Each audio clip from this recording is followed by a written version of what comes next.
Das ist der Hörgang, der Podcast von Springer Medizin. Hello, my name is Leo Ho. I am the president of Doctors Without Borders in Austria, and it's a pleasure to be here. Der Hörgang ist heute zu Gast im Hauptquartier von Ärzte ohne Grenzen, Doctors Without Borders, im Büro von Dr. Leo Ho, seit einem Jahr an der Spitze der Organisation. Und Organisation ist gleich mein erstes Stichwort. You're the head of this organization for 1 year now.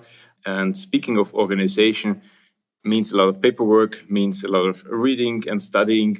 When did you last see a patient? Wann haben Sie zum letzten Mal einen Patienten gesehen? Actually, it was a few months ago. I occasionally touch base with patients online, which I converse with in English. But yeah, my primary role is basically non-medical now, as strange as that may sound, even though we're a medical organization.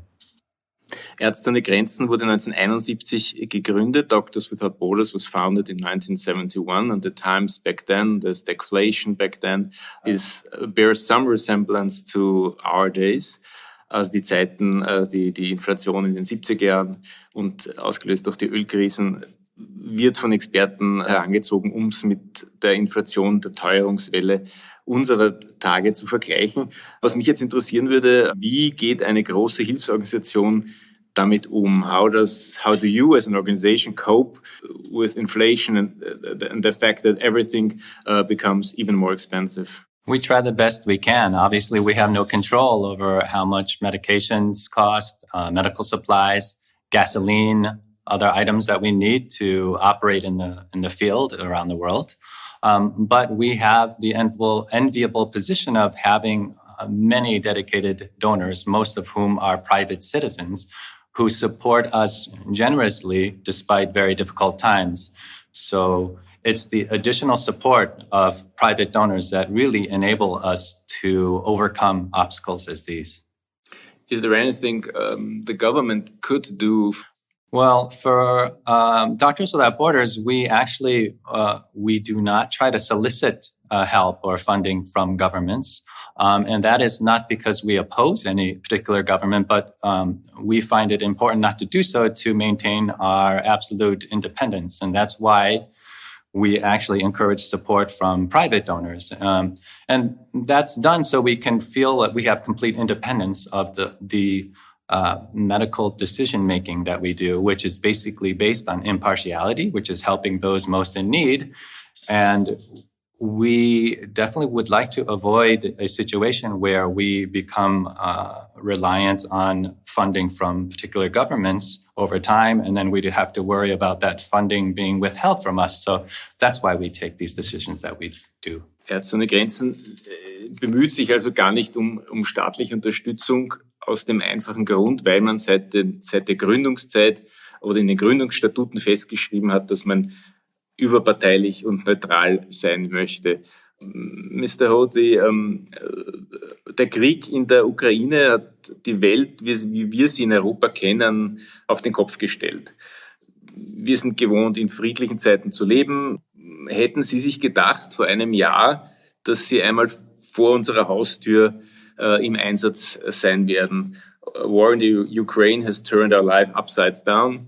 War certainties that are becoming more and more uncertain. Peaceful times are over in Europe. Did you ever think you would have to take action at our doorstep, at the very doorstep? Not at this scale. We've had small interventions before in Europe. Well, of course, there was large intervention in the 90s in the Balkans, of course, with Bosnia. But since then, much smaller scale, of course, with asylum seekers, people on the move. But nothing like this. I could have never imagined such a large-scale, unfortunate situation as what we face currently. One of the certainties shattered by this war, or of course also by other wars, is you don't shell hospitals, which happens in Ukraine, for instance, not on a daily basis, but it happens quite often. How can you fulfill your mission under such circumstances? Wie können Sie als Ärzte ohne Grenzen Ihre Arbeit unter diesen Umständen, wie sie eben in der Ukraine herrschen, wo Spitäler zerbombt werden, plattgemacht werden, können Sie dort arbeiten? That's a very difficult question. First of all, we haven't heard of any further attacks since April on a health facility, knock on wood. But in a situation, and certainly these attacks on health facilities have unfortunately become more common in recent time. The big one that affected our organization, of course, was Kunduz years back in Afghanistan. I think we have no choice but to obviously regroup as quickly as possible. But I think one of the best ways we can try to avoid the situation is just inform all parties involved of what we're doing, who we are, where we're working, and why we're working somewhere. So, of course, we will never be able to control accidents that happened or decisions that are made by different parties. But we can do our best to try to minimize the risk that we take. Mich würde noch interessieren, wie sieht es derzeit Stand, wir sind jetzt Ende des Sommers, mit der medizinischen Versorgung in der Ukraine aus und was tut Ärzte ohne Grenzen konkret, um die medizinische Versorgung aufrechtzuerhalten oder das Gesundheitswesen zu unterstützen? As far as you know, how is the health system in the Ukraine working today, and what does Doctors Without Borders do or can do to support it? Well, the good news is that most hospitals seem to be functioning in Ukraine, and that means a lot of the health staff stayed behind courageously to help people who are affected by war. We, as an organization, we try to assist in their efforts by making sure that the supply of medications and medical supplies continues to be replenished, and that's something we've been very proactive in. We also have been supporting the medical staff in Ukraine at various hospitals with trainings, sometimes in person, sometimes online, medical trainings and mass casualty triage trainings, those type of activities. We've also set up services to help those affected by the conflict, and of course, these are people who are just trying to live their lives. We've set up mobile clinics around the country. We've set up hotlines where people can find resources to find medications that they're on a chronic basis. And so we have a variety of activities that we have been undertaking to try to support just the well-being of individuals who live in and around Ukraine.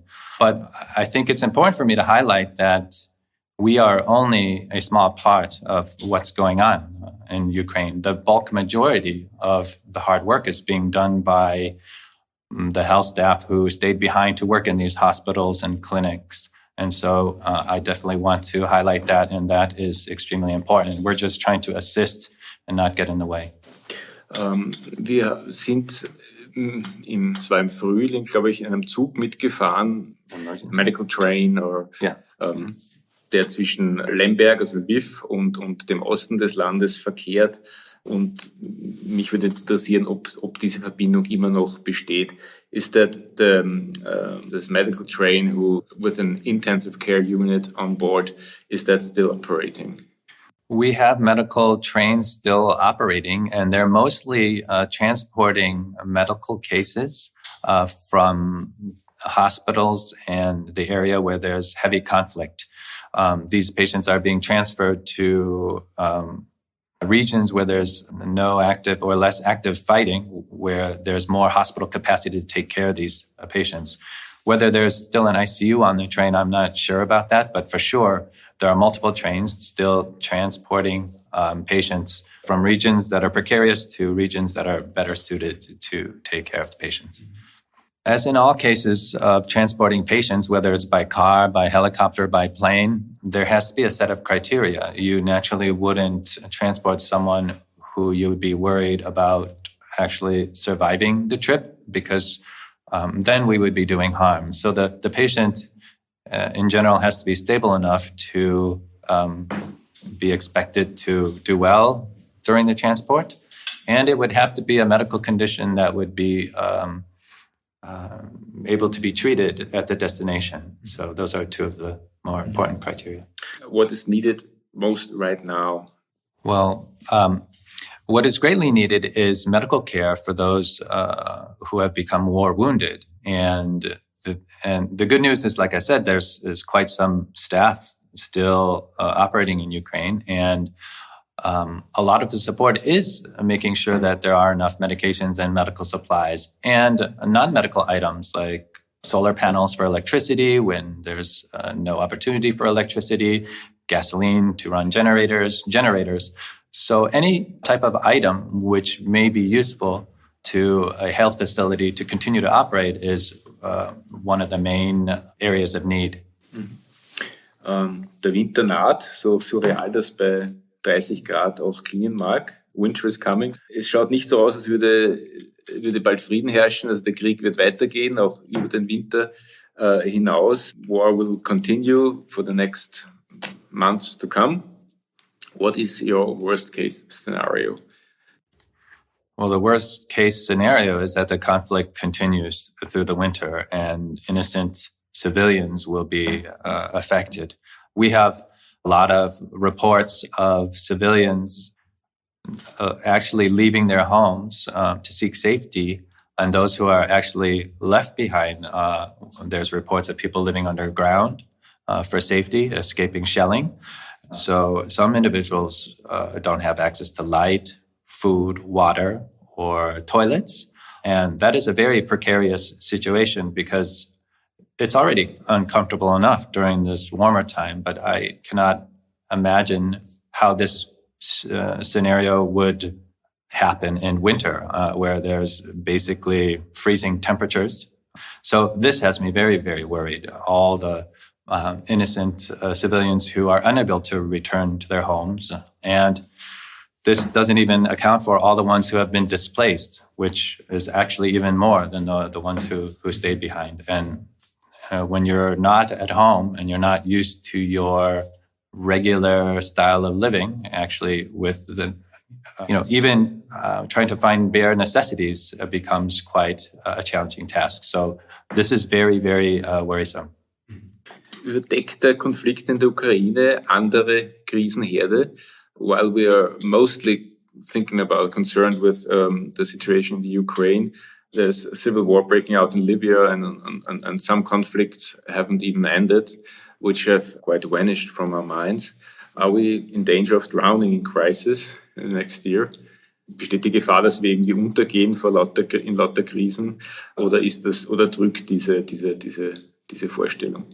Although this conflict in Ukraine has been getting a lot of attention, the sad truth and the answer to your question is that this has been always going on.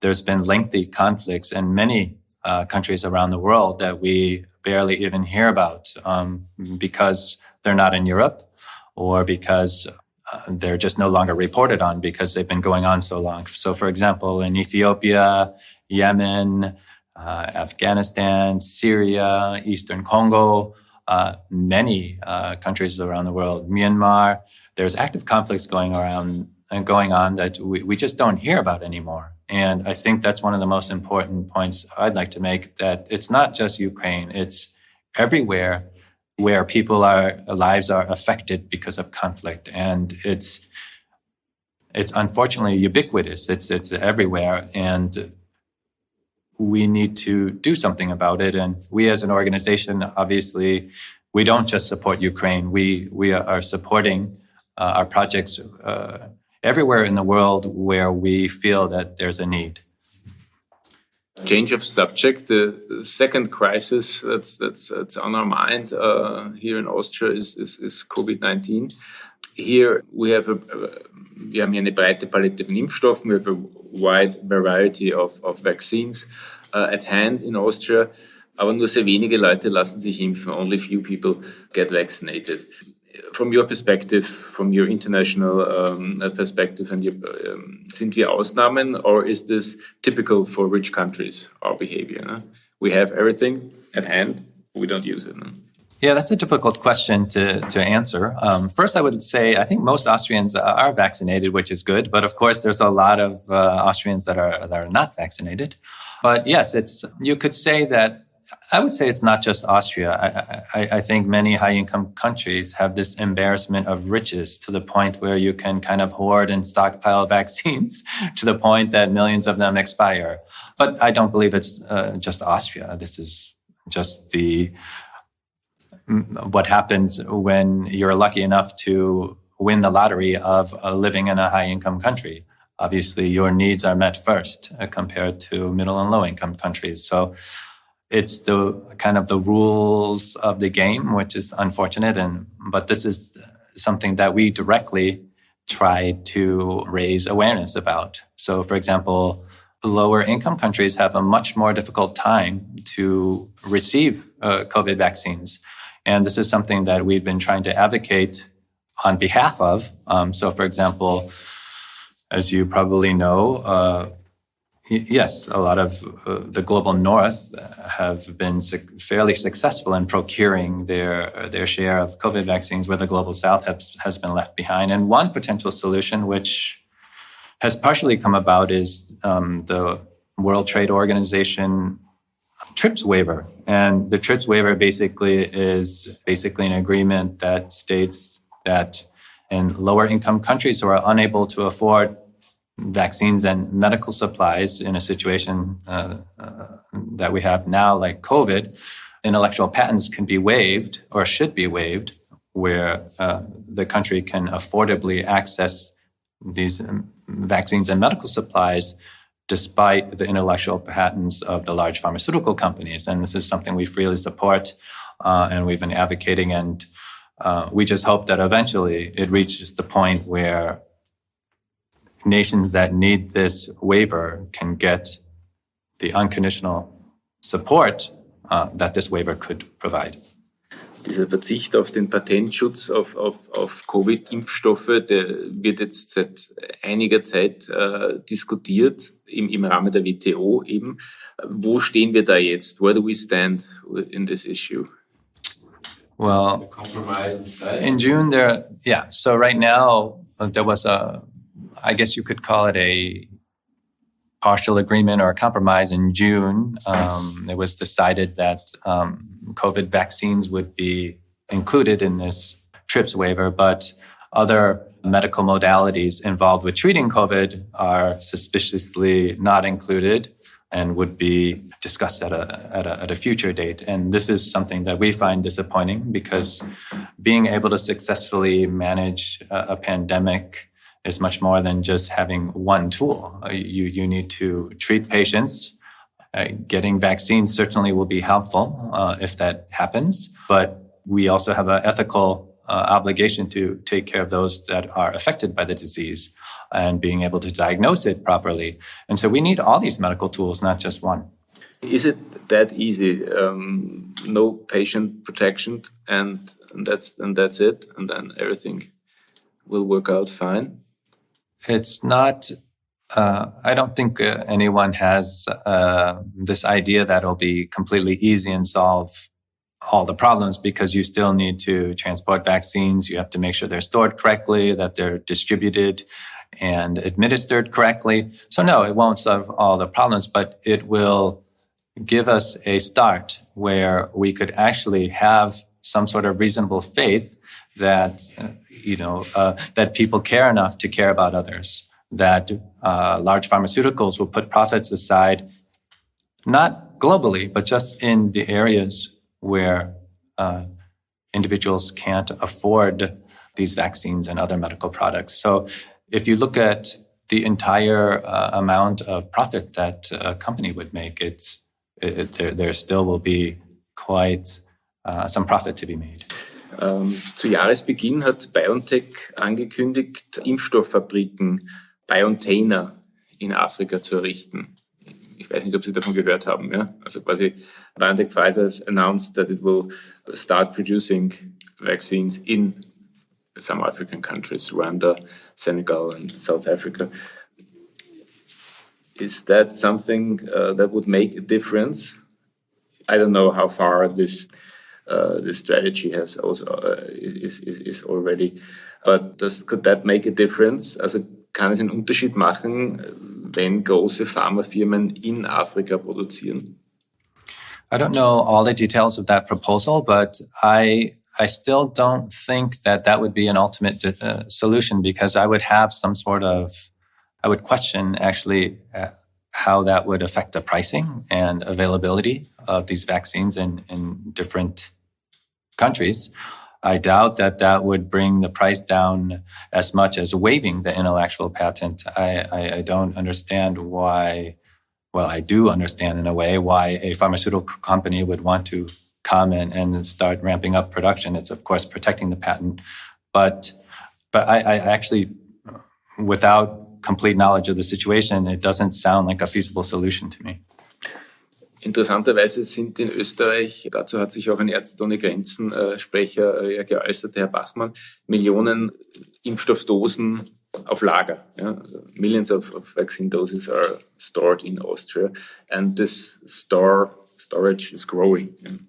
At the end of the year, 12 million doses or so. Is there any chance that this will be distributed to places where it's really needed?